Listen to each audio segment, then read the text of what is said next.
So as I was preparing this week, Spirit starts to have its way with us as we're creating, and I found this: joy is the serious business of heaven. How many of you really know that, really deep in your heart, that our 13th power is joy? It's the truth. And heaven is everywhere present, right? Because it's not a destination, it's a state of consciousness. So in every moment we get to choose. Are we going to live in our joy or something else? Maybe a holidaze, D-A-Z-E, right? It happens, doesn't it? Did you know that C.S. Lewis, all of his writings are so metaphysical? So you may go back over at Christmas time and see how it is that you might teach Grandma something through the stories that are told by him. And heaven can be everywhere present even when we're busy, can't it? It can. We get to choose. And Jeannie gave me this. No, I won't throw it. But it reminds me of a story about the firefly. Looks like a little insect, right? It's magnificently made, of course, because it's made by God. Do you think, though, that maybe its rear end lights up for joy for us? Now, we know in science it's there to light up so that they can mate and do the things that bugs do to, create themselves and procreate and all that. But what if God had a sense of humor? Well, let's drop the what if, right? So because of God's sense of humor, we get to look at it and smile. Have you ever seen a firefly and not smiled? They're really prevalent up in Chicagoland. I don't know how much, because this is really only my third year down here. But when you think of it, and I just smile like, really? What is that about? And then you try to catch them, of course, and put them in the jar, and only if there's holes in the top so that you can let them go. But when you gave me this morning, and I'm trying to find it. Here you go. You can find it. There we go. You get to decide how you're going to respond or react. The Advent candles, and the wreath represent this Advent time of preparation for the big day that's coming up, which is the rebirth celebration of us, the rebirth within us individually. I've been sending out the Trip to Bethlehem material that we studied last year as well. And it's all about us deciding how it is we're going to go inward, use all the gifts that we have to celebrate the joy that is us. This year we've been studying the 12 powers, right? So last month was renunciation, get rid of all of that stuff that doesn't serve us. And this month it's about life. Don't you think that's kind of interesting as we're going to celebrate the birth of Jesus, metaphorically, as the birth within us? So I was trying to think, well, what could joy mean? What could the word J-O-Y mean? And I thought, how about just, only, always say yes? Just, only, always say yes. Because when we say yes, what happens? We get joy. So a couple weeks ago when we all marched in the parade, Billy was showing off her really cool car. It by far got many more compliments than Beth's van, just saying. People didn't even, they didn't care that we were walking by the car, of course, but they just said, wow, cool car. You kept hearing that, didn't you, from the side of the street. Cool car, cool car. So next year, maybe she'll be in front of us walking. We're not sure yet as we planned for that. And 2 weeks ago, as we started Faith and Hope at the beginning of Advent, Reverend Rose talked about the garbage truck. And do you allow the garbage truck to dump on you? Right? We get to choose. Because people get aggravated, don't we, as the holidays come around, about whatever it is. It doesn't even matter. It just happens. Whether it's the increased traffic on 3, right? Yes, on Courtney, or the long lines at Publix. But what Reverend Rose said was, smile and wave and wish them well, and then we get to move on from the situation, right? And we get to frog it. I love that.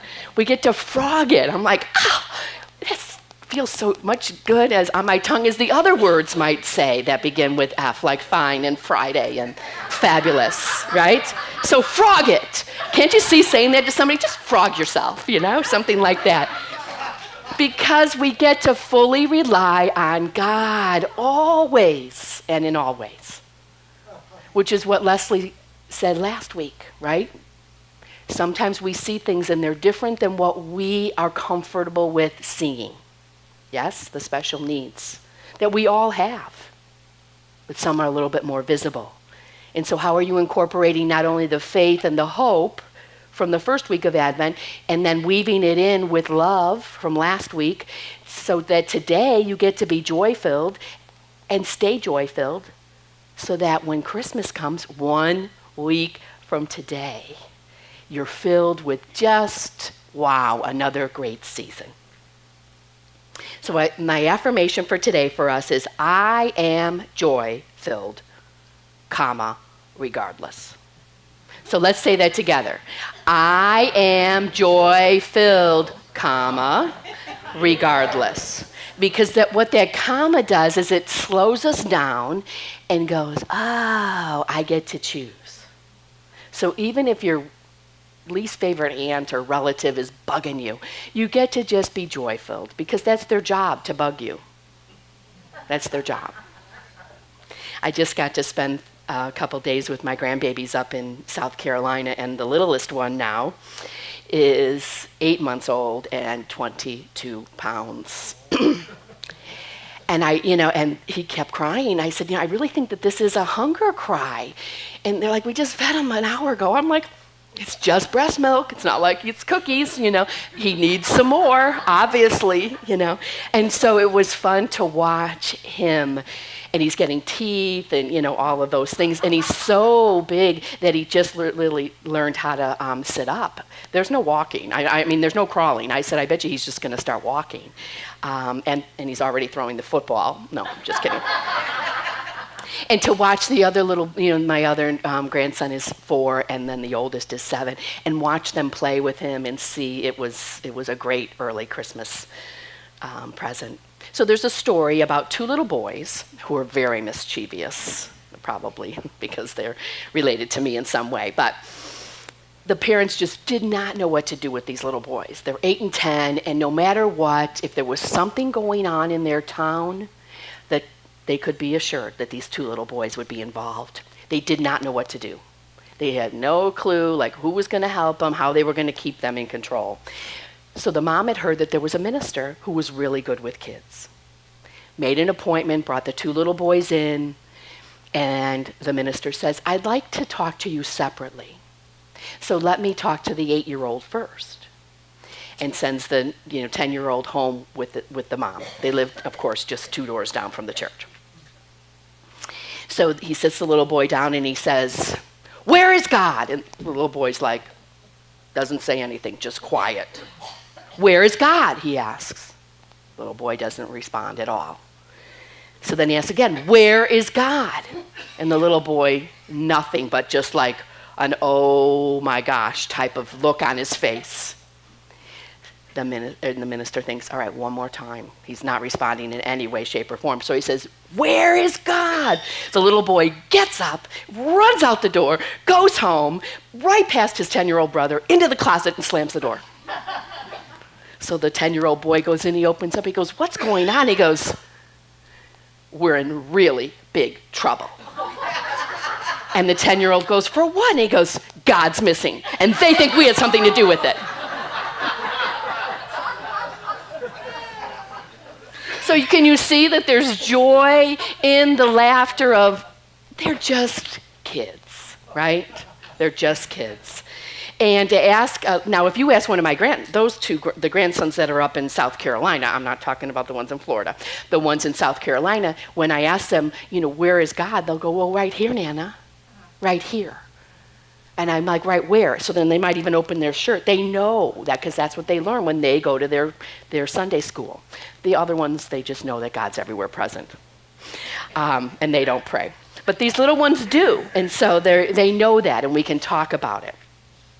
So can we get joyful in situations even when they're frustrating? So imagine the parents of these little boys who have no idea what to do with them. And imagine what it's going to be like Christmas morning when the little ones are so excited. Or maybe it's your partner that's excited or your spouse because of whatever. Have you seen that commercial this year where the parents get up really early and they wake up the kids and the kids are like, what?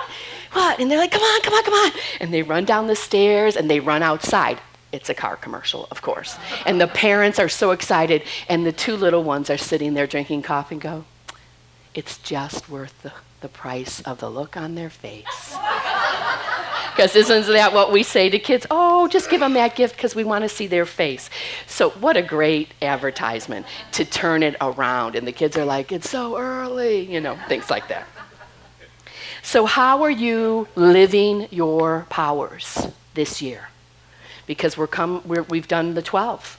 So as we get into next year, and maybe another class that you have is that we talk about the joy as our 12th power. And it's actually one of Reverend Rose's classmate, Joy Weiler, who said, I am the 13th power. And she's a little person. I mean, she's older than both of us, but she's a little person. And so at her church, they have she stands up here because she is a tiny person. And I will never forget the day she said that to me, I am the 13th power. So in Unity, we talk about Jesus and the way that he lived. That's why we celebrate in December his birth. And then how is it that we live out the principles that he showed us?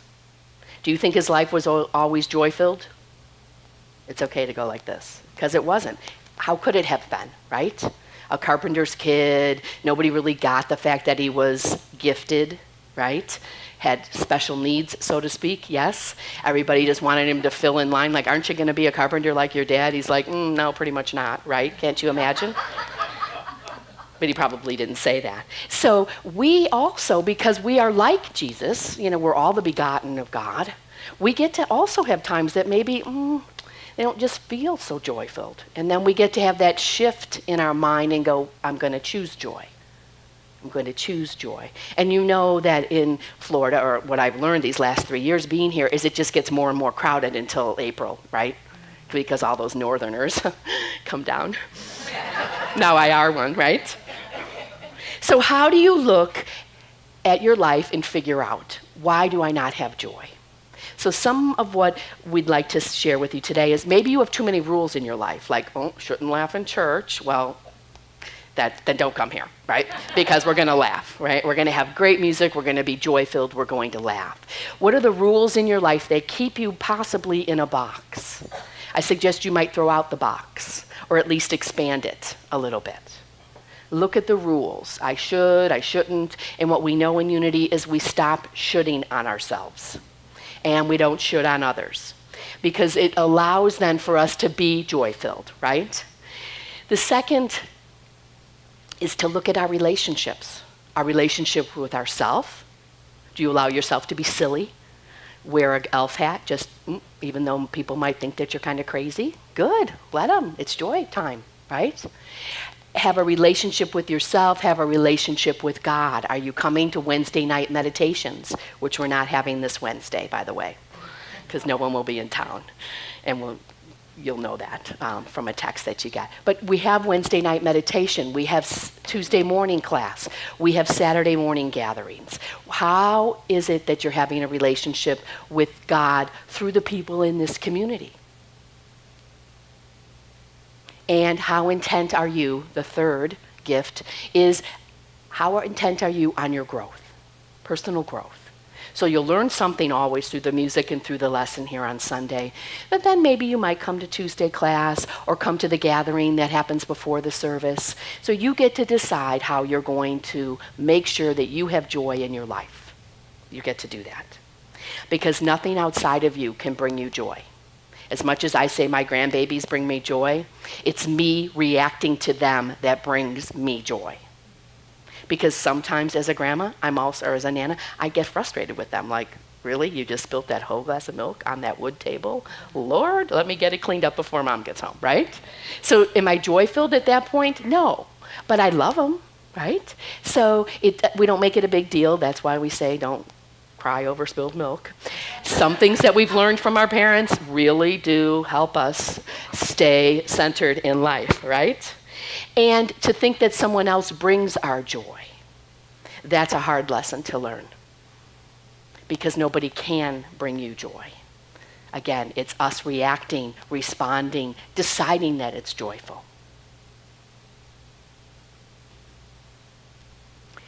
How do you escape yourself when you're just not fun to be with?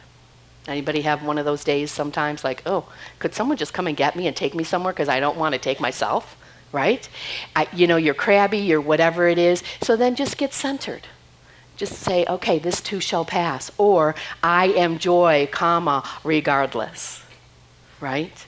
That's why we say affirmations, to change our thought patterns, to shift our attitudes. Because remember, our attitudes are contagious. It's just whether or not yours is really worth catching. So we get to figure that out. So we look at our rules, we look at our relationships, and we get to figure out how intentional we are about our growth.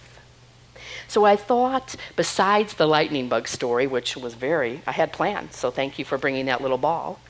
How else can we bring joy and see it in ways that maybe we haven't looked upon before? So I thought, why don't we look at the Christmas tree? Why don't we see, what does that mean metaphysically to us? And how is it that we might decide, oh, I'm going to look at things differently this year. So this is a metaphysical interpretation of that the tree is a symbol, the branches are evergreen, yes.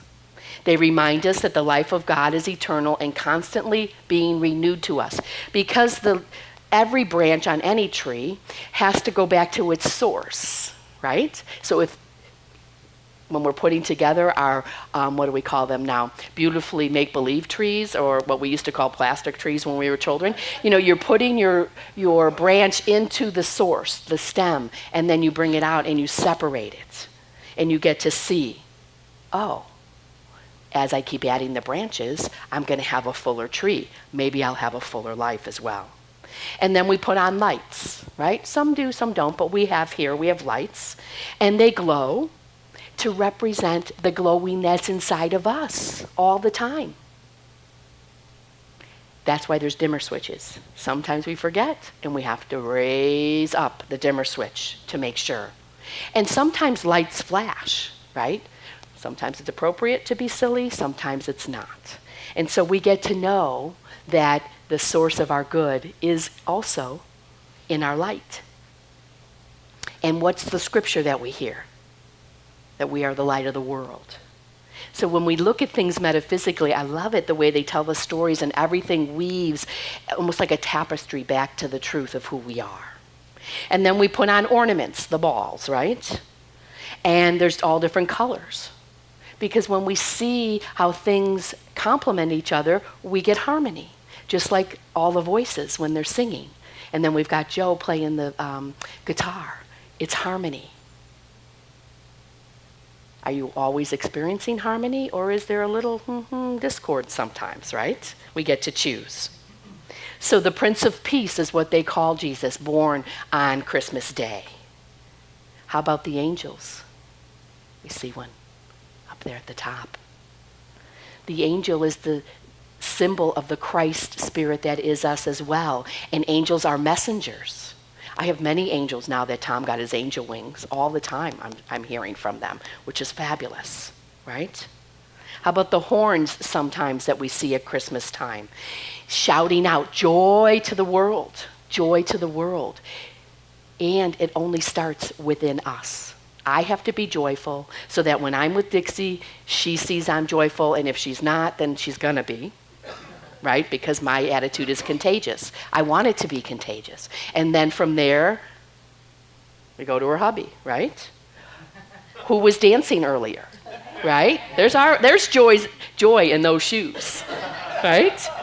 And so how wonderful that we get to keep being so important to each other, and that's why this is called a spiritual community, because we're here for each other and with each other. There's bells at Christmas, yes. There's songs that talk about the bells. Ringing out, Christ is born.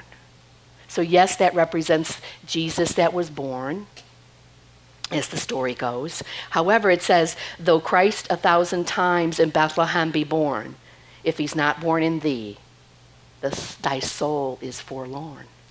So we can talk about the Christmas story, but if we're not living it, then what happens? It's incongruent in our world. And there's some who don't believe. I don't believe in Christmas, I don't believe in God, and I'll always say, okay, I still see you as joyful, I still see you as the light, I still see you. Because my job isn't to change their thinking, it's to affirm what it is that I know about them. And there's the long beads, and there's all sorts of the birds, the first day of Christmas and all of that. So how do we get to be with each other and know that we really are the gift and the present? And then who's the big guy? What's the big deal about on Christmas Day besides Jesus? Santa Claus. Because we never know what the gifts are, right? My little 4-year-old was like, I want to open the gifts now. And I said, no, those aren't from Santa. That one's from Mommy. It says right on there, from Mommy. And the gifts from Santa will come later. Well, how will he know? And so we had to have this whole story because, of course, they have Elf on the Shelf, which is a whole nother. And then they have Steve on the shelf as well. I'm not really sure why they have several of those little elves. But it's amazing. And the story that the kids talk about with them. And I said, so are you good because the elf is watching? Well, no, because Santa's coming and it's only a couple weeks, Nana. That was the 9-year-old. I'm like, oh my gosh, right? So how do you get spirit-filled? How will you fill yourself up with joy? Will it be through carols, Christmas carols? Will it be through helping out another person, maybe bringing in some food or one of the gifts that's on the tree here so that you are giving to another? How about just looking at the lights that are on the tree or on the wreaths or even our candle lights here that represent the faith and the hope, the love and the joy? Right? We get to choose how we're going to be. So let us pray. Thank you, God, for the season of Advent that allows us to have tools to keep us spirit-filled.